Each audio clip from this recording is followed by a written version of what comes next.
we'll talk about Cal. Actually, no. We're going to do a little bit of an audible right here, right now. Let's go ahead and talk about Cal, because Cal was another team that actually really surprised me as well, right? Because Cal needed this win.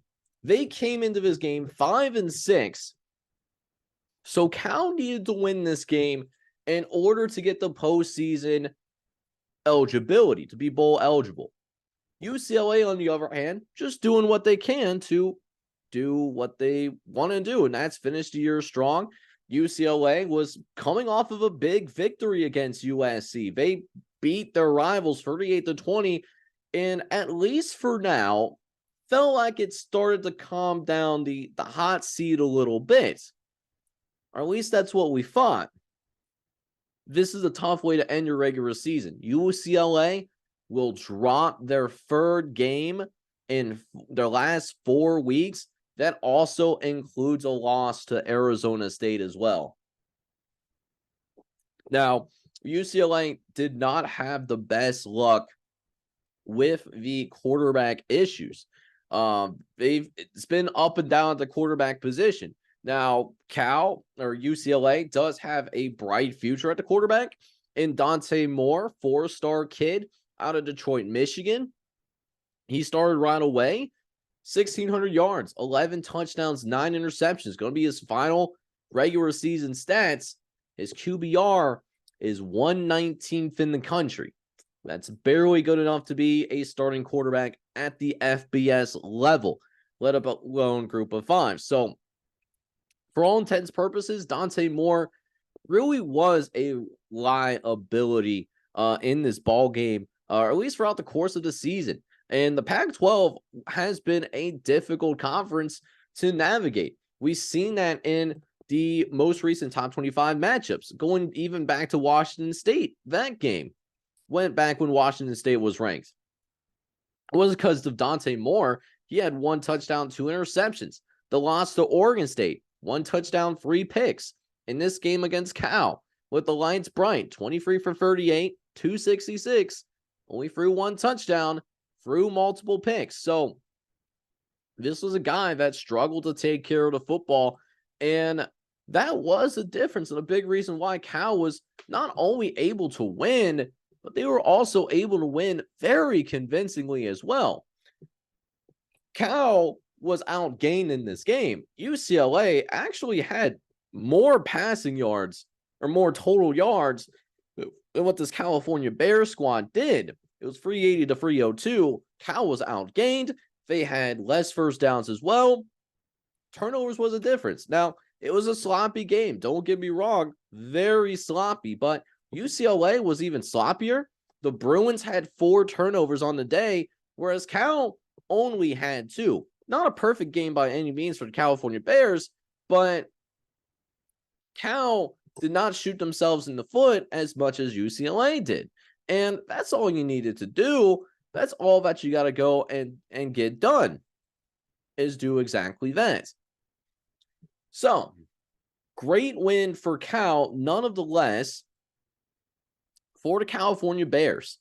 California Bears, they snapped their 3-game losing streak to their in-state rival. And this is a big rivalry that is going to be some serious danger, because Cal is going to the ACC after this season. UCLA is going to the Big Ten after this season. That's difficult to stomach. It really is. This is a game that has been played every year since 1933. But these two teams have not inked a deal in terms of getting together in non-conference action. So this rivalry, and that's the big thing that we're going to lose in these conference realignments, is we're going to lose some of these key rivalry games. And that is certainly going to be a shame.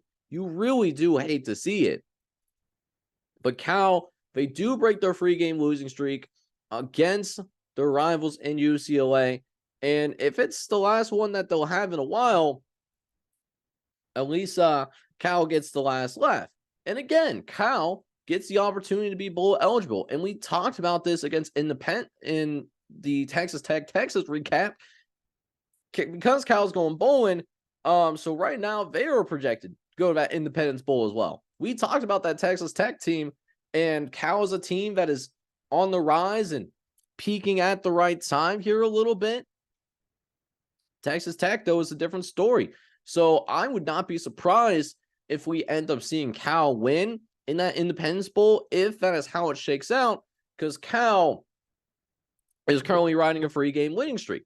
It may not be against the most impressive teams, Washington State, Stanford, UCLA, but they were underdogs in at least 2 of these games, and they were able to pull it off. So congrats to Cal in order to get yourselves bowl eligible.